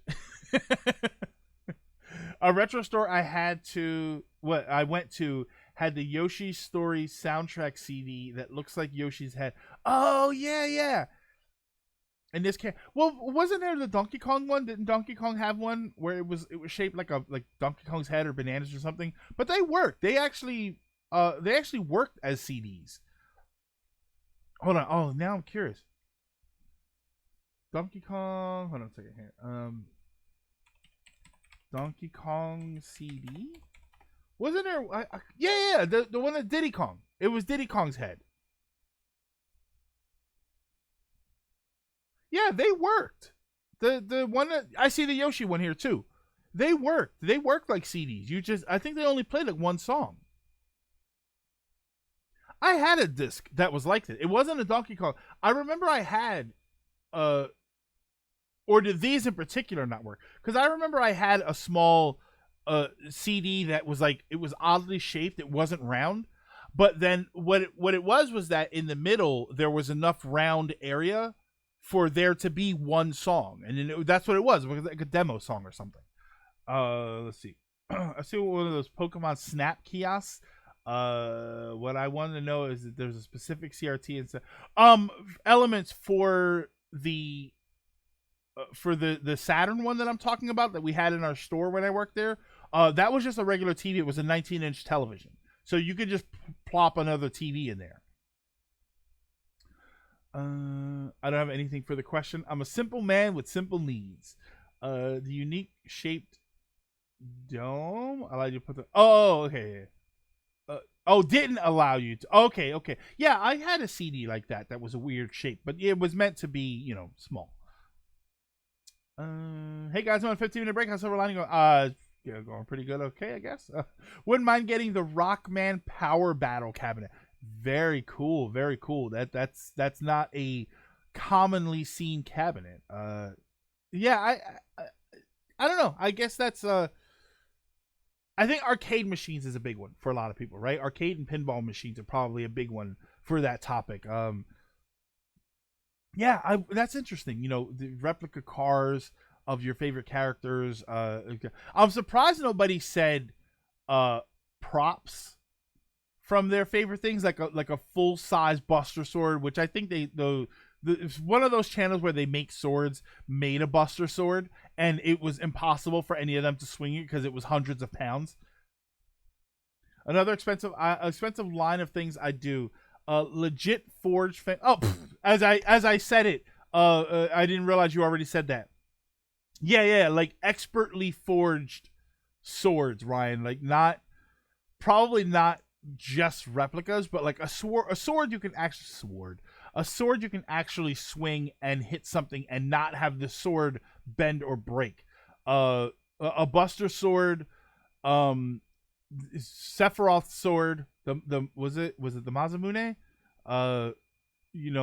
Guts' sword from Berserk. These are swords that are too big to wield, but they would look awesome. Like it would be great. Obviously the Master Sword, the Master Sword's always a real basic one. I'd get a Gunblade. A Gunblade would be super cool. Very interesting to try and wield something like that. Yeah, like those are cool. Like, so when I thought of the question, we're gonna wrap the question up. But when I thought of the question, if you could obviously take this question and ask other people, the Soul Calibur, the Soul Edge. The way I think of it is, when you walk into a sports fan's house, right? You walk into a sports fan's house and you see all of the sports memorabilia and you think, okay, he likes football. It's got footballs everywhere or something like that. And then you walk over to one case and there's one case that has something specific in it. and you say, "Hey, what's this baseball?" And you say, "Oh, that is my baseball signed by what's the baseball from Sandlot signed by like the 27 Yankees, the 1927 Yankees or something. I paid $300,000 for it." And you'd say, "Yeah, well, there was the Babe Ruth ball, and then there was the other one that was signed by everybody else." You say, "Oh my God, $300,000! You must really love baseball and baseball collectibles." What is the thing that you would buy that someone would say, "You paid that much, you must really love video games or this franchise in particular"? Like, that's sort of how I approached the question. Like, what's that one thing? But then it was just, it's fun to just think of the other stuff that you would buy. But like, I wonder if there is that one thing that you would buy that somebody would say, "Holy smokes, you really, really like this thing." I remember in back before Star Wars turned into what it is now, there were like props that were used in the filming of the movies that would sell for thousands and thousands of dollars. And like replica ships that they would use to film ship scenes and stuff like that. And I remember thinking, like, if I bought one of those and somebody came to my house and saw that, they would realize, like, holy crap, this guy's a giant Star Wars fan. Too many games. And that's the thing, Neon. That's why I didn't want to think of it as just games, because a lot of people would say, like, I'd buy a complete collection of these games or that game. Like, well, but what's that one thing that people would look at you and think, "Holy smokes, you really like this stuff"? Zelda Baby Bib for my upcoming, very cool. I like that. The Indie Golden Statue case. I don't think I know which one that is. I actually have 2 Star Wars original movie art books that have scripts included. See, that's so cool, man. That's freaking awesome. But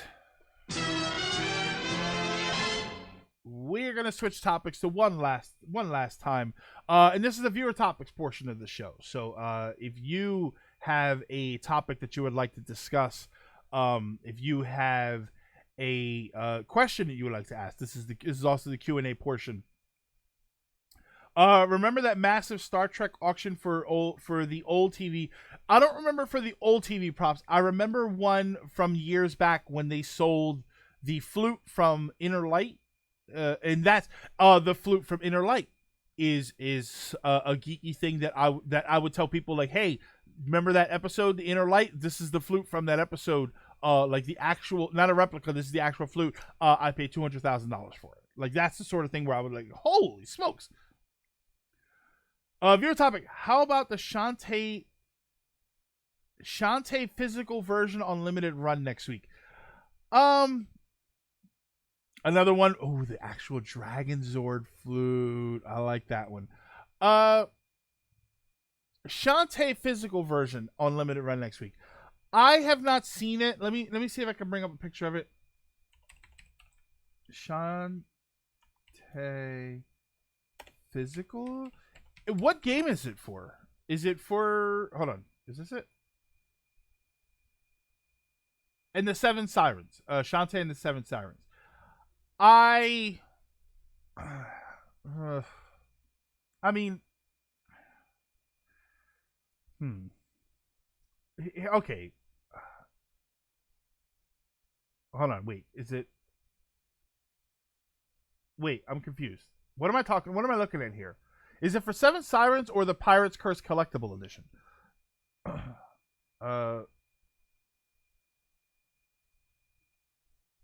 For Seven Sirens. Okay. Seven Sirens. Let me see here. Oh, it has a yeah, look at that. It has a functional, and it's a functional GBA cartridge. That's a functional cartridge.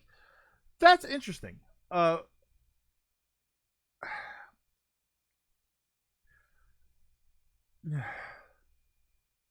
Okay. I like these companies, right? I love or I like limited run, and there's another company that does these physical copies. I like them in theory. It's a fake GB game. Oh, well, oh no. It's just for display. Oh, that's boring then. I like them in theory. The problem is, especially for the more popular ones, they are manufactured manufactured limited availability, right? Like it's literally called limited run as a company. People buy these up, scalpers buy them up, and then they hold on to them and then they resell them. And that's what I don't like with these limited run. That practice would take place no matter where you sold these. Yes, Ryan, exactly. And that's what I'm saying. That practice would happen no matter what. If these were manufactured in a larger quantity and made and sold in stores, you would still have that problem. You would still have scalpers who run out and buy all of these things, and then they scalp them, they sell them at exorbitant prices. The problem is that aspect of limited accessibility, limited availability is now being built into a lot of these games and a lot of these packages. So that kind of bumps me out to the point where, honestly, while I have seen Shantae's name popping up several times, I have not at all looked at what these collector's editions involve, because I know that it's either going to be out of my price range, or I'm going to have to sit by my computer and wait vigilantly for them to go available so that I can get one. You know, and that's the sort of thing that I don't care. Like, when you tell me, "Whoa, it's a super limited run, you got to grab," I lose interest, right? Like, if you told me Metroid Prime, if they were coming out with a collector's edition Metroid Prime, I would say, "Whoa, hold on, let me jump on that." I don't care. Like, because of Shantae, not because of Shantae, just because it's you're manufacturing this this low availability, high demand into your games, and it's just kind of like I'd be more likely to buy one of these if I found it out in the wild. If I went to Axiom Verge, I have the Axiom Verge Collector's Edition because I found it at the last convention that I went to. That's more interesting to me. I don't know, it's sort of a weird topic. And I'll be honest, I'm getting a little hungry, and these mozzarella sticks they're probably cold now. They're definitely cold now, but they're calling my name still. Emil, thank you so much for the 25 bits. How are you doing? I just got here. I was able to finish off She-Ra Princess of Power for the first time to prepare for the final season. I actually really liked it. I need to go. I don't know if there's more episodes from the last episodes that I watched of She-Ra. She-Ra, by the way, was a fantastic show on Netflix. I absolutely say to give that a shot. Limited run is open pre-orders. They print as many as they get. Yeah, so that helps, Ryan. They didn't always used to be that way, but it definitely helps that they're open pre-orders right now. So that's okay. That's a little bit better. What about the N64 Tech Demos? N64 Tech Demo? You talking about the leak, or I'm not sure. The leak. Hold on. Let me jump back up here.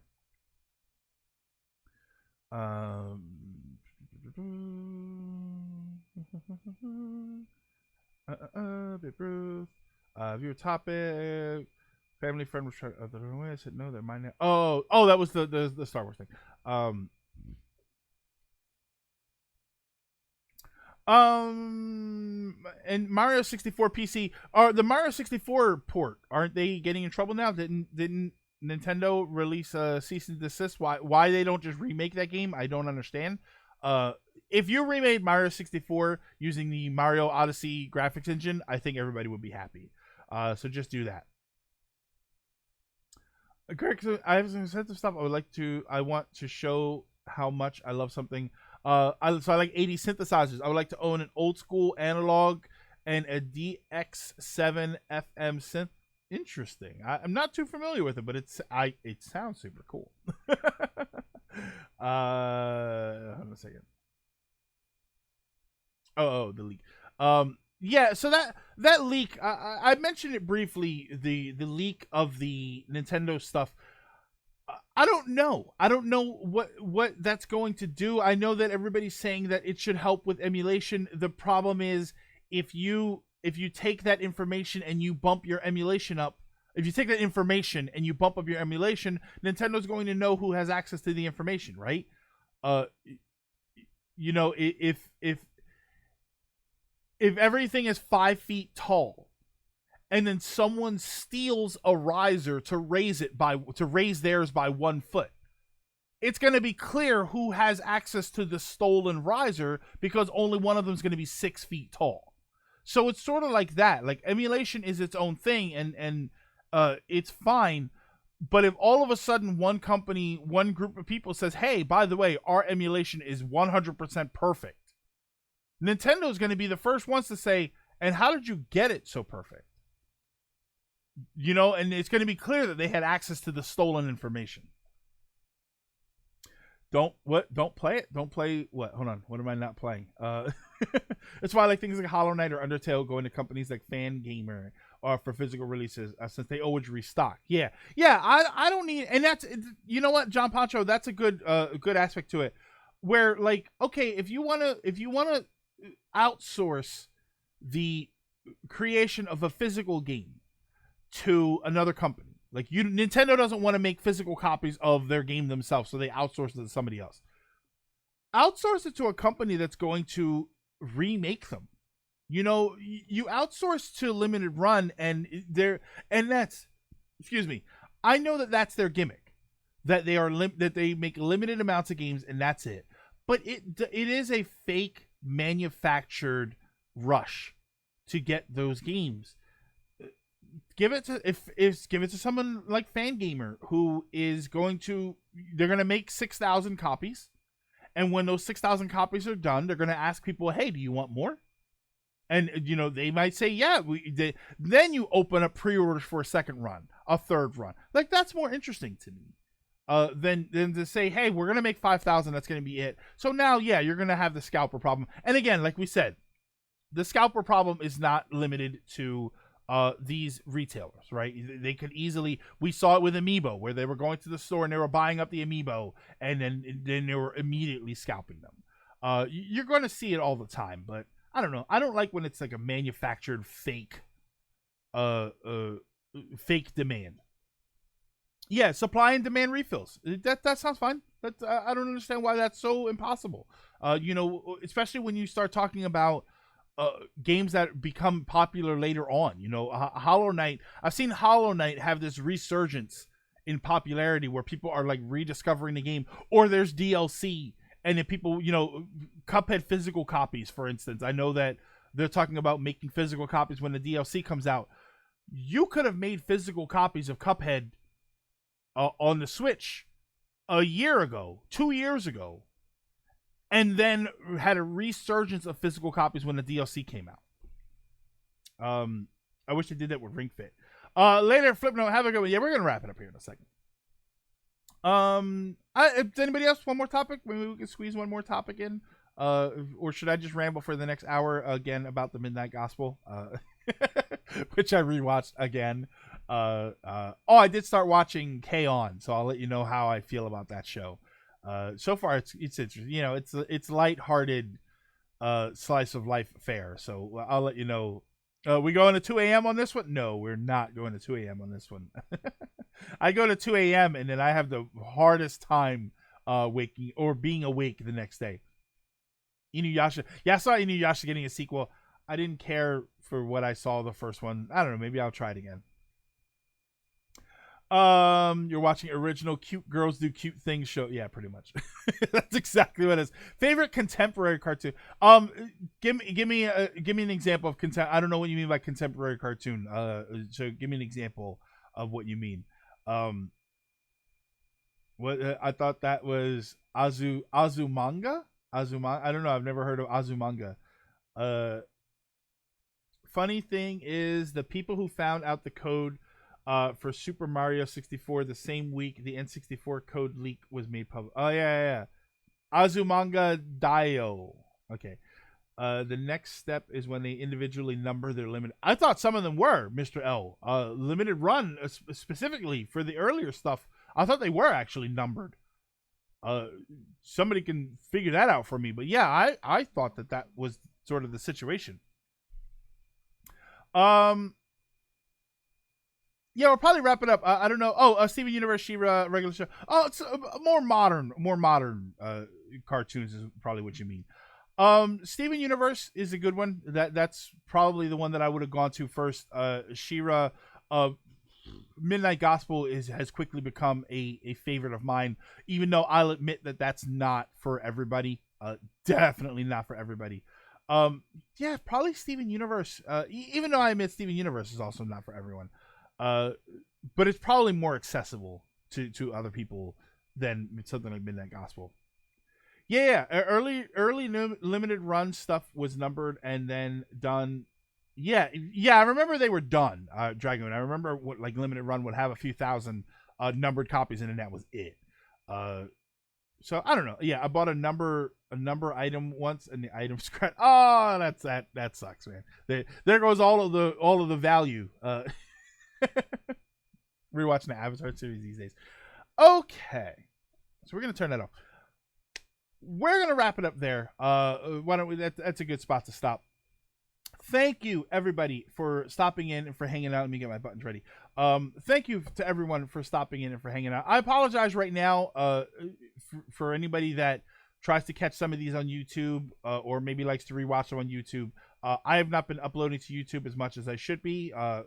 It's my drive to do so is just I have them downloaded, but I have not, for the ones that I need to cut up.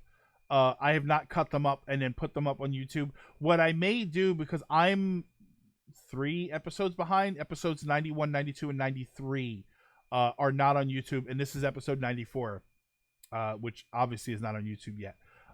They are not up yet, so what I may do is I may just upload them in full format instead of cutting them up and putting them into, part episodes. So I apologize if that's not something that you're very much into. I will try to remember after I do that to put timestamps on the different stories. Maybe that's what I should do, is start uploading them in full episodes and then putting timestamps on them so that people can get to them a little bit more easily. But thank you for stopping in and for hanging out and for, putting up with all of my craziness. And timestamps work. Yeah, I guess so. I don't know. Maybe we'll give it a shot. I know that there's people that like the full format, with the long format, where they can put them on and listen to them in the background. And there's some people who like them cut up into pieces so that they can watch what they want to watch, and that's it. So I don't know. We'll figure something out here. But thank you, everybody. If you are watching this live right now and you have not done so yet, please go ahead and click follow. That would be very much appreciated. Also, if you are so inclined to go ahead and subscribe or use your Twitch Prime sub to subscribe, which would be fantastic. Also, check the links down below to follow me over on Twitter, where I post updates about what we're going to be doing and when we're going to be doing it. And we have a Discord, and we also have a YouTube, which you can find links down below.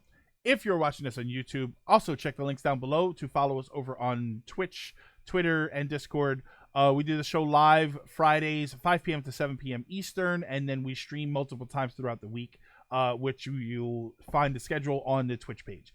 Thank you, everybody. Have an amazing weekend, or at least try to do so. I know that one of our most popular wrap-ups lately has been to try and enjoy yourself in these times of Corona and social isolation. It is a difficult time in our lives, very unprecedented, but it is something that we can get through together apart. So take care of yourselves, be safe, be aware of your life, but try and have a good time. Try and enjoy yourselves. And remember, no matter how hard your week is, at the end of it, there is almost always a silver lining.